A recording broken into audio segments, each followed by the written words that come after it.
All right, let's jump into another deep dive. Today, we're going right into the heart of the conflict in Ukraine.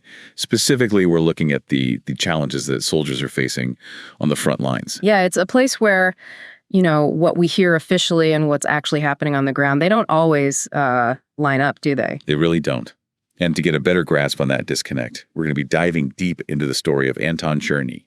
Okay. He's a Ukrainian soldier, and get this, he's got nearly a decade of combat experience. A decade. Wow, that's a long time to be in combat, especially in a conflict like this. It really is, and it speaks volumes about his dedication.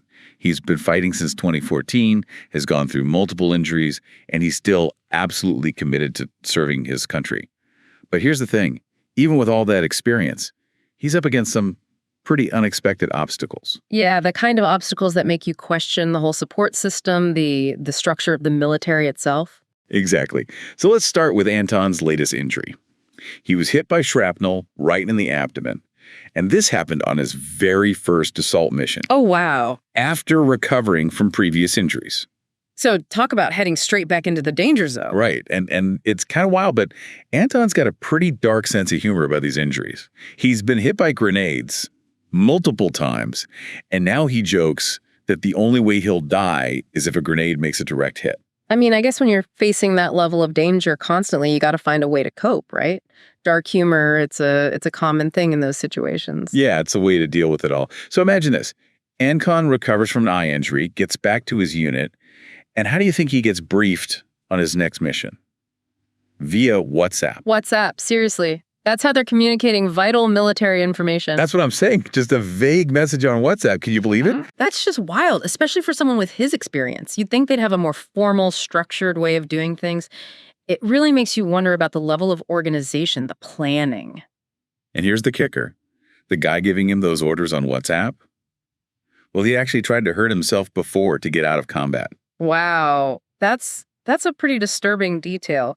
It suggests maybe there are problems with how they choose leaders and just the immense pressure these soldiers are under. Yeah, it's a lot to unpack. So we've got communication breakdowns, questionable leadership, and now let's add inadequate training and equipment to the mix.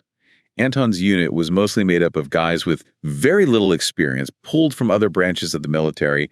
They hadn't had proper combat training, didn't even know how to use basic weapons like rifles properly. That's just irresponsible. Yeah. Sending soldiers into a combat zone without the skills and the knowledge they need, it's almost criminal. Right. And get this, they were seriously short on supplies, too, even basic ammo.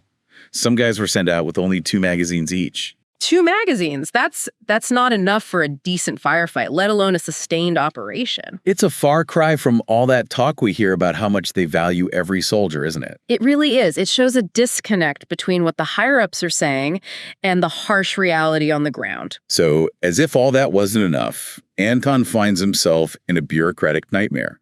He's listed as AWOL, absent without leave, at the same time as being on active duty. Wait, how is that even possible? That's just ridiculous. It points to some major flaws in their system, a system that's supposed to support its soldiers. And because of this mess, he can't get his pay or his benefits. But here's the irony of it all.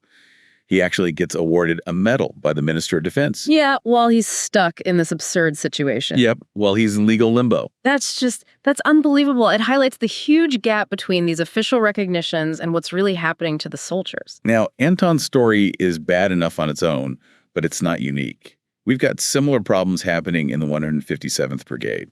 Anton got some insights from talking to other soldiers who were in the hospital with him, including a commander from that brigade. So it's not just isolated incidents. It sounds like there's a pattern of systemic issues here. The 157th's deployment to Pokrovsk, it was a total disaster.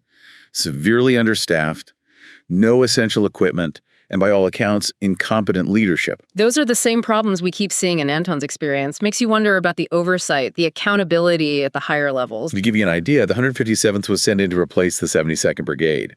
That unit was pretty much wiped out in Ogledar. So they're replacing a depleted unit with another one that's not ready. That's a dangerous cycle. And the lack of support for the 157th was shocking. There's a story about a 3-man squad that was sent out on a mission. Barely any ammo, practically no support. Basically a suicide mission. That's just heartbreaking. It really makes you question how much they value the lives of individual soldiers. Were they just seen as expendable? It's tough to say, but these stories from the front lines, they paint a pretty grim picture. They show the urgent need for better support, better training, and most importantly, competent leadership. Yeah, because the real strength of a military isn't just about weapons, it's about how well they take care of the people who are risking their lives. You know, it makes me think of that brigadier general who was on trial for the failed defense of Kharkiv. You mean the one who wanted to be sent to the front lines as some kind of, redemption? Exactly. He saw combat as a punishment, a way to make up for his mistakes. That's a messed up way of looking at it, don't you think? Like, being sent to the front lines is the worst thing that can happen to you. It's like a slap in the face to every soldier who's out there day in and day out facing those dangers. Yeah, and it feeds this idea that somehow being on the front lines can erase your failures as a leader, it's just wrong. Frontline service. It's about defending your country, protecting your people, not about personal redemption for someone who messed up in a leadership role. Absolutely. The front lines should be for people who are trained and equipped to do the job, not for people trying to clear their conscience. And that brings us to the bigger issue here. Systemic failures in leadership and the desperate need for accountability at the top. Yeah, because accountability isn't just about blame. It's about learning from what went wrong and making sure those mistakes don't happen again. We've covered a lot, from Anton's personal story to these wider problems that are plaguing the Ukrainian military. And it's clear that what's really going on and what we're being told, they're often two very different things. And this is something that needs our attention. We need to understand it, and we need to do something about it. This deep dive has been pretty intense, but I think these are conversations we need to have. We need to understand the realities of war and to really think about the systems that keep these conflicts going. These aren't easy conversations, but they're important. They help us understand how complex war really is and how deeply it affects people and societies. Yeah, it's easy to get, kind of numb to the numbers, the headlines, right? But we can't forget, behind all those casualties, all those reports of battles, there are real people. Their lives are changed forever by this. Absolutely, and that's why it's so important to focus on these individual stories, like Anton's. It helps us grasp the real impact of war, how it reaches far beyond the battlefield. And Anton's experience with the lack of training and equipment, that's a perfect example. He was saying that a lot of the soldiers in his unit were practically learning on the job, no prepper skills, no resources to actually defend themselves. Yeah, he said many of them were conscripts, pulled right out of civilian life, no combat experience whatsoever. That's worrying. Makes you question how prepared the Ukrainian military really is, how well they can train and equip their forces. He told us one story, it was pretty harrowing, about a group of soldiers sent on a mission with only 2 magazines of ammo each. 2 magazines. That's barely enough to get through a single firefight. It almost feels like they were seen as expendable, just pawns in a bigger game. It does, doesn't it? Right. And it points to this bigger issue, the disconnect between the people making decisions at the top and the soldiers on the ground. That disconnect, it's clear in the lack of communication, the poor training, the shortage of supplies. Yeah, like a breakdown in the chain of command.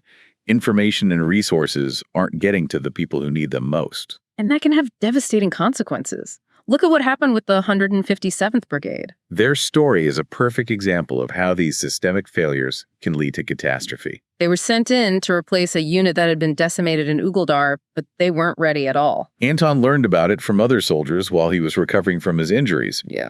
They didn't paint a good picture of the 157th's deployment. What were they up against? What were the challenges? Well, they were severely understaffed to start with, operating at a fraction of their intended capacity. And on top of that, most of the soldiers were new recruits, very little training. So not enough people, and the people they did have weren't experienced. That's dangerous. It gets worse. They also had incompetent leadership. Incompetent leadership, that can be more dangerous than the enemy itself sometimes. Anton heard stories about commanders who were more worried about protecting their own positions than leading their troops effectively. That kind of self-preservation, it's deadly in combat. It breeds mistrust, undermines the whole operation. The 157th, it's a clear example of how important good leadership is in war. Their commanders, they didn't seem to have the skills, the courage, or the compassion to lead in that kind of high-pressure situation. It's a tragic lesson in what happens when leadership fails. And a reminder that we have to hold those in power accountable. Accountability, that's how we prevent these things from happening again. It's about making sure the sacrifices of soldiers aren't for nothing. We've talked a lot about the challenges, the failures in the Ukrainian military, but we can't forget the stories of resilience, courage, Camaraderie among the soldiers, too. That's right. Anton's own story is a testament to that resilience. After all the injuries, the setbacks, he's still serving his country, still dedicated. He told this story about a time when his unit was pinned down under heavy fire. They were losing people, their position was compromised, things were looking bad. What happened? How did they get out of that? Well, Anton, being the experienced soldier that he is, he took charge, rallied his troops, organized a counterattack, and they pushed the enemy back. Sounds like a true leader. He must have the respect of his fellow soldiers. It goes to show, even in the worst situations, there are people who step up, who show incredible courage and leadership. And those people can be the difference between winning and losing, between life and death. Those stories of heroism, resilience, they're important. They're part of understanding how complex war is. They show us that even in the darkest times, the human spirit can shine through. It's a glimmer of hope amidst all the brutality and despair. And it inspires us to work towards a better future, one where we solve conflicts through talking, through diplomacy, not violence. That's a future worth fighting for. But until then, we have to keep showing the truth about war, honor the sacrifices of those who serve, and make sure those in power are held accountable. The situation in Ukraine, it's a reminder that war doesn't just affect the battlefield. It reaches families, communities, entire nations. Those effects can last for generations. We've seen how the lack of support, the training, the leadership in the Ukrainian military have hurt soldiers like Anton. It's a warning. We have to do everything we can to prevent more conflicts and to limit the damage when they do happen. And one of the most worrying things about this conflict is the psychological impact it's having. The invisible wounds of war, they can be just as bad as the physical ones. Anton talked about how common PTSD, anxiety, and depression are among the soldiers he met. And those are wounds that people don't always see, wounds that don't always get treated. There's still this stigma around mental health, especially in the military. We have to get rid of that stigma. Soldiers need to feel like they can ask for help when they're struggling. And we have to make sure there are resources, support systems to help them. Coming back to civilian life after war, that can be incredibly tough, especially after trauma. They need our understanding, our compassion, our support. It's on all of us to make sure those who served our country get the care and respect they deserve. We can't just send them to war and then forget about them when they come home. Their sacrifices shouldn't be forgotten. We need to see how war affects them long term and give them the support they need to heal, to rebuild their lives. It's not just about physical injuries, it's about their minds and their emotions too. We need a culture where asking for help with mental health is seen as strength, not weakness. And we need to invest in research, in treatment for PTSD and other trauma caused by war. The invisible wounds of war, they're the hardest to heal, but we can't ignore them. We owe it to our veterans to give them the best care possible. How we treat them, it shows our values as a society. It shows how committed we are to honoring those who sacrifice so much. We've talked about individuals like Anton and the problems within the Ukrainian military, but let's zoom out a bit.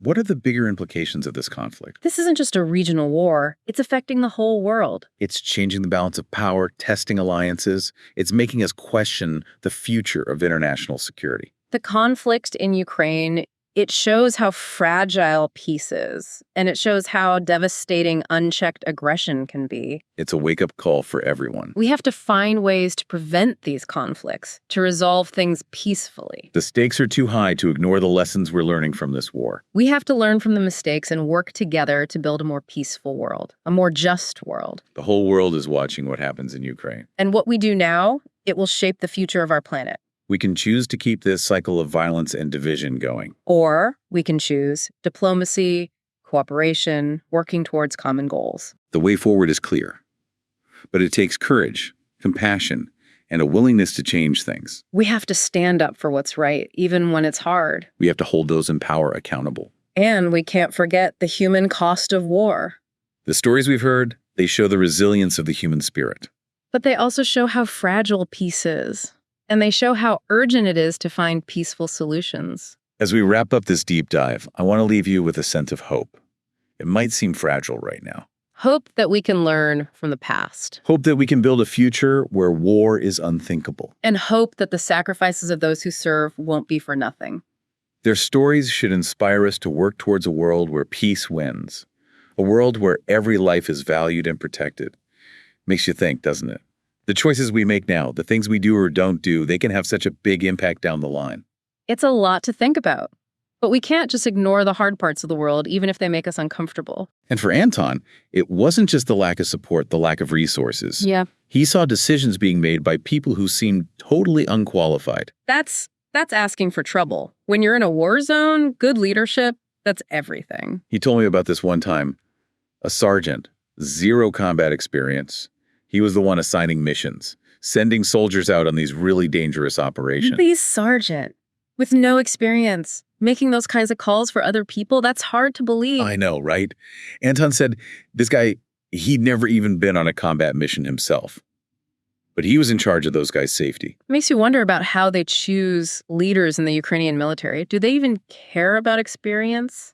Or is it something else? From what Anton's saying, experience doesn't seem to matter that much. It's like they're just grabbing anyone they can find and putting them in charge. That's a huge risk, especially when those leadership failures can have such terrible consequences. And it wasn't just lower ranks either.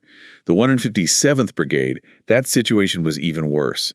They were sent in to replace a unit that had been practically destroyed, but they were totally unprepared. So basically, one unit gets wiped out, and they send in another one that's just as likely to get destroyed.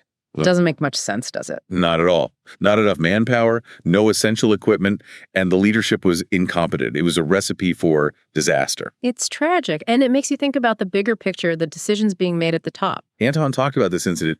A 3-man squad from the 157th sent on a mission with, get this, 2 magazines of ammunition each.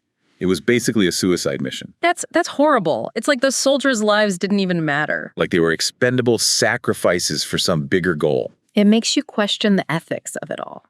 Are they weighing the lives of soldiers against their strategic objectives? And if so, how do they even justify that? These stories, they really make you think about the chain of command, about what happens when it breaks down, and about the uncomfortable truth that sometimes soldiers' lives are seen as expendable. Sacrifices for the bigger picture. We have to face that truth if we want to stop these things from happening again. The Ukrainian military, they're facing so many challenges. Shortages, lack of training, questionable leadership. And all of that on top of fighting a brutal war against a powerful enemy. We can't forget about the psychological impact either. The invisible wounds, they run deep. We need to do more for our veterans, give them the help they need to heal, to get their lives back on track. It's up to all of us to make sure their sacrifices aren't forgotten, that they get the care and the respect they deserve. This has been a tough conversation, but I think it's one we needed to have. We need to shine a light on these issues, understand the complexities of war, and honor those who serve. Their stories matter, and we have to learn from them to understand the true cost of war. We can't look away from these hard truths. We have to face them, ask the tough questions, and work towards a future where peace is possible. Thank you for joining us on this deep dive. Subscribe to our podcast, which is available on Spotify, Apple Podcasts, and YouTube. We are here to make things clear.